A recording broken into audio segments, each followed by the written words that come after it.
TC.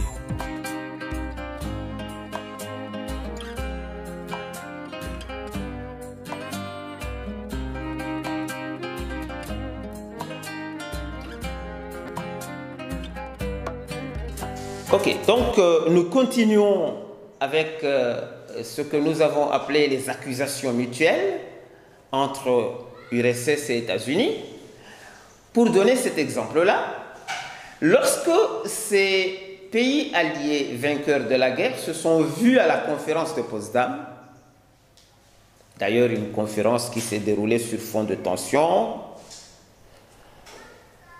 l'URSS s'est vue accusée de vouloir saboter la paix parce que l'URSS avait refusé d'organiser les élections libres et démocratiques dans les zones qui l'occupaient. Aussitôt après, Staline a répliqué en montrant que les saboteurs de la paix, ce n'est pas l'URSS, mais c'est plutôt la France, l'Angleterre et les États-Unis qui ont stoppé le démantèlement des usines. Parce qu'il avait été dit qu'il faut démanteler, arracher les usines qui sont en Allemagne pour les envoyer dans les pays vainqueurs mais victimes de la guerre. Ils ont stoppé ce démantèlement. Et pour Staline, pourquoi ils ont stoppé ce démantèlement? Tout simplement parce que les Américains, les Français et les Anglais voulaient, dans la zone qu'ils occupaient, construire une grande Allemagne, une Allemagne forte économiquement, forte militairement, pour l'orienter à un conflit contre l'URSS. Voilà la conception de Staline. Et voilà les raisons pour lesquelles Staline a refusé d'organiser les élections libres et démocratiques. Donc Staline, très méfiant, a choisi plutôt de renforcer ses frontières occidentales. Parce qu'il s'en remet un peu à l'histoire. Il a compris que les frontières occidentales soviétiques sont des frontières poreuses, des frontières fragiles. En se remettant à l'histoire, il va constater que pendant la Russie tsariste, Napoléon Bonaparte avait envahi la Russie en passant par la Pologne, donc en passant par les frontières occidentales de la Russie.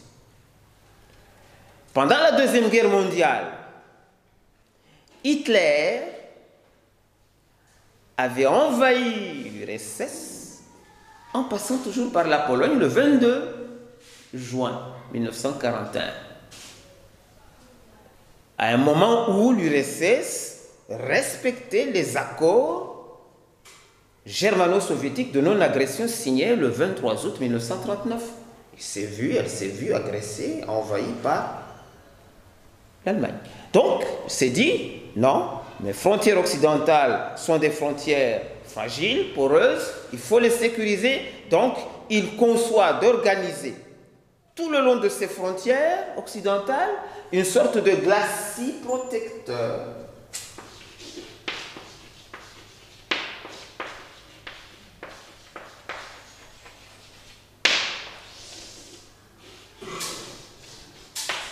Et ce glacis protecteur, c'est de garder tous les pays de l'Europe qu'il occupait, notamment de l'Est, sous son contrôle et asseoir le communisme. Cela veut dire que l'ennemi capitaliste va le repousser encore plus à l'arrière. Voilà ce qu'il a fait. Donc, nous voyons maintenant que la situation n'est pas du tout intéressante. Le climat qui marque ces deux grands vainqueurs de la Deuxième Guerre mondiale est un climat tendu. Il y a des accusations mutuelles. Il y a aussi une méfiance à leur égard. D'ailleurs, c'est cette tension, cette méfiance, et ce sont ces accusations mutuelles qui ont conduit à l'éclatement de la Grande Alliance, à ce que nous appelons la rupture.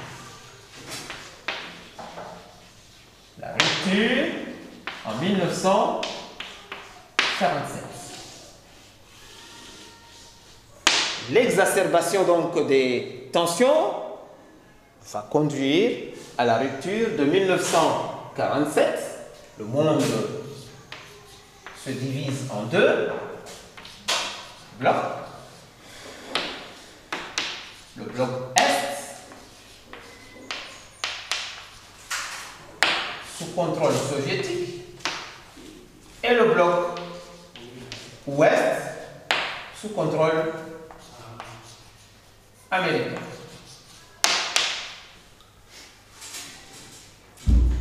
Alors maintenant, je crois que nous avons un certain nombre d'idées qui vont nous permettre d'aborder cette période de 1947 à 1955. Nous commençons par voir donc un premier aspect, ce que j'appelle ou je désigne par l'expression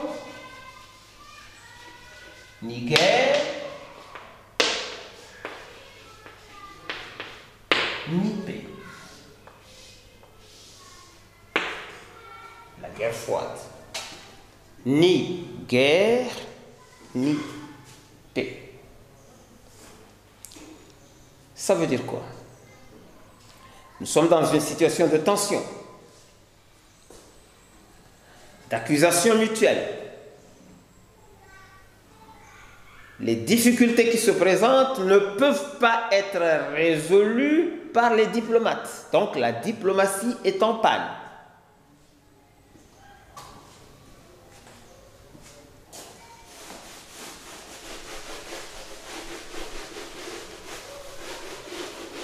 Nous assistons à un gel diplomatique.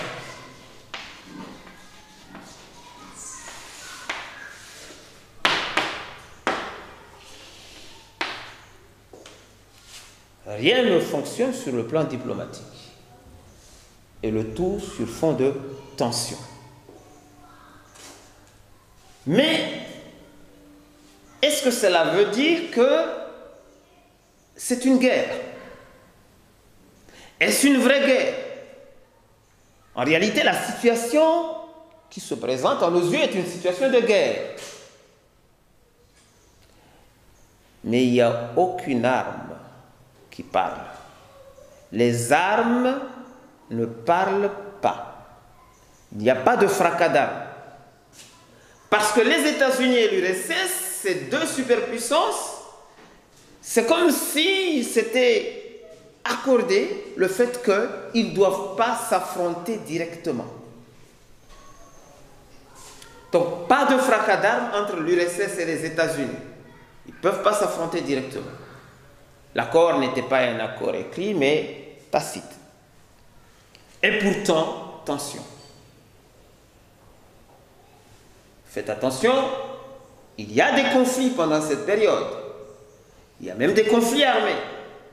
Mais les conflits n'impliquent pas directement ces deux superpuissances, c'est plutôt des conflits qui se font, mais par pays interposés. Un pays allié à l'URSS se voit affronter les États-Unis, militairement. Ou un pays allié aux États-Unis affronte l'URSS, militairement.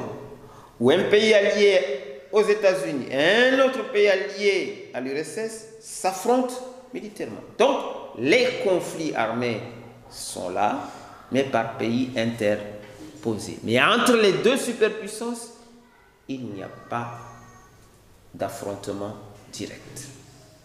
Voilà pourquoi nous posons la question, est-ce une guerre? Vraiment? Ce n'est pas une guerre vraiment parce que les armes ne parlent pas entre les deux superpuissances. Est-ce la paix? Ce n'est pas non plus une paix parce que la situation qui est là, une situation de tension, d'accusation mutuelle, de méfiance, est une situation claire qui représente, qui schématise une situation de guerre. Voilà pourquoi, pour définir la guerre froide, on utilise cette expression. C'est ni guerre, ni paix. on a remarqué que pendant tout ce temps-là, les deux super grands font quoi? Ils multiplient les armes. Ils multiplient les armes parce que la guerre froide est une certaine recherche. Une recherche d'un équilibre. L'équilibre de la terreur. Autrement dit, si la paix est là, c'est une paix qui est garantie par la peur. Chaque pays expose ses armes à l'occasion des fêtes nationales pour faire peur. Donc les armes sont là non pas pour être utilisées, mais plutôt pour ne pas être utilisées. Donc là on vit ce qu'on appelle une paix armée. Voilà pourquoi on a dit la guerre froide est une recherche d'un certain équilibre, l'équilibre de la terreur. Et encore, on précisera cet aspect que la guerre froide, c'est comme si nous sommes en train d'évoluer vers une situation recherchant, si vous voulez, l'installation ou la mise en place d'une structure, d'une nouvelle structure du monde. Alors, nous l'avions dit que après l'éclatement de la Grande Alliance, le monde s'est constitué en deux blocs.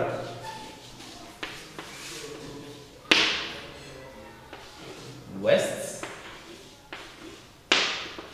et l'Est. Deux pôles, ce ne sont pas des pôles géographiques, mais plutôt des pôles politiques et idéologiques.